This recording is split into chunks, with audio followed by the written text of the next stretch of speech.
معزز حاضرین، یہ محرم الحرام کا مہینہ ہے اور اسی کی مناسبت سے یکم محرم الحرام کو مراد رسول، سسر پیغمبر اور داماد علی سیدنا فاروق اعظم رضی اللہ تعالیٰ عنہ کا یوم شہادت ہے۔ آج کی جمعہ کی نشست میں انشاءاللہ العزیز ان کے ایمان لانے کا واقعہ اور کچھ فضائل اور مناقب کا تذکرہ کروں گا۔ اس سے پہلے محرم الحرام کے حوالے سے ہماری جو نئی نسل ہے ان کے ذہن میں ہے کہ شاید توبہ نعوذ باللہ کوئی محرم منحوس مہینہ ہے۔ بھائی ایسا نہیں ہے، محرم تو محترم اور معزز مہینہ ہے، معظم مہینہ ہے، اور یہ ایسا عظمت والا مہینہ ہے۔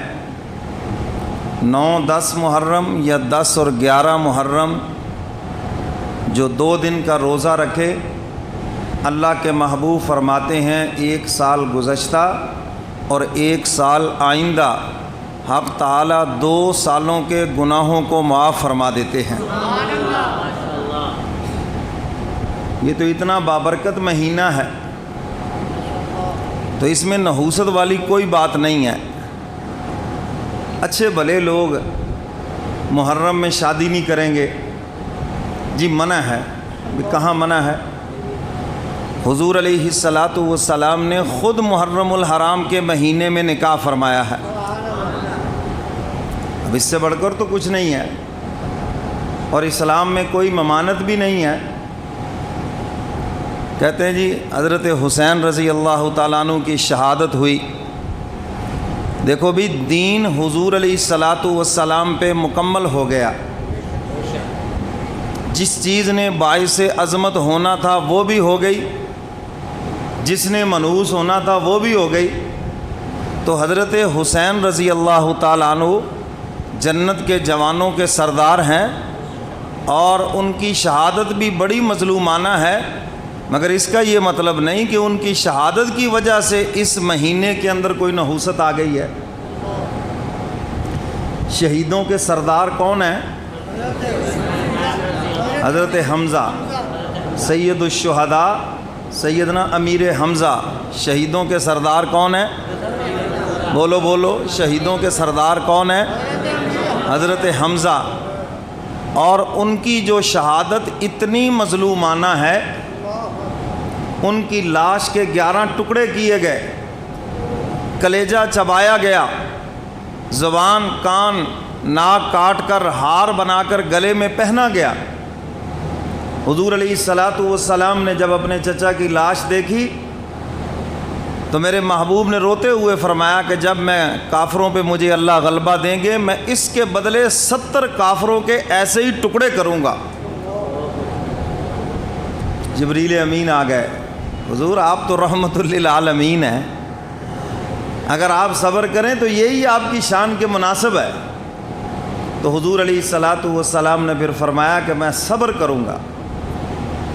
تو میرے محترم سامعین، سید الشہداء جن کو حضور علیہ السلام نے تمام شہیدوں کا سردار قرار دیا ہے، ان کی شہادت کے دن تو کوئی سوگ نہیں ہے۔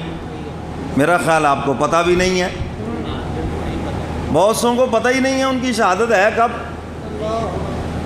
بھائی اسلام رونے پیٹنے کا مذہب نہیں ہے، اسلام غم اچھالنے کا مذہب نہیں ہے، بلکہ غم مٹانے کا مذہب ہے۔ تو میرے محترم سامعین، یہ عجیب چیز معاشرے میں مشہور، جی محرم میں شادی نہیں کرنی۔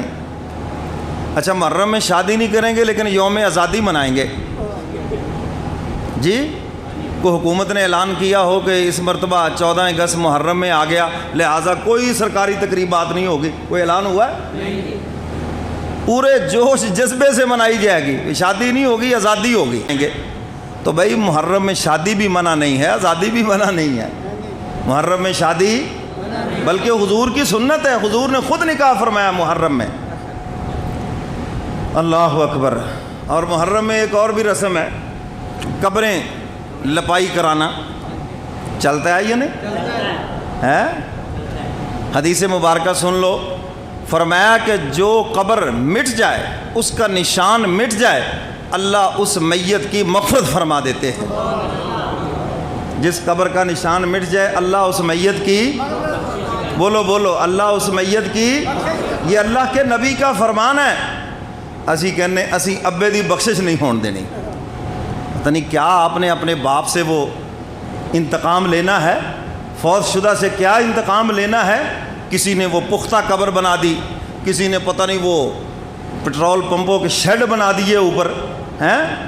ارے وہاں پر جو سایہ ہے وہ تمہارے نیک اعمال کا سایہ ہے، وہاں پر ان چیزوں کا کوئی سایہ نہیں۔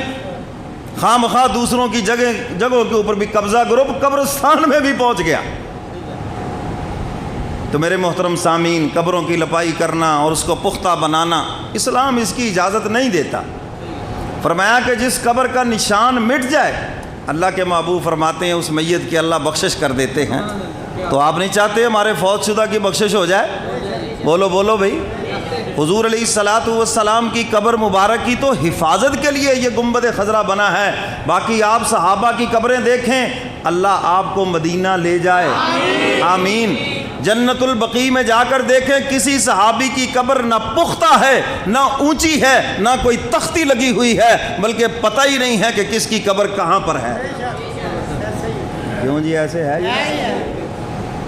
حضرت علی رضی اللہ تعالیٰ عنہ سے روایت، حضور نے حکم دیا، علی جاؤ، جو قبر اونچی دیکھو برابر کر دو، اس کو پختہ دیکھو توڑ کے رکھ دو۔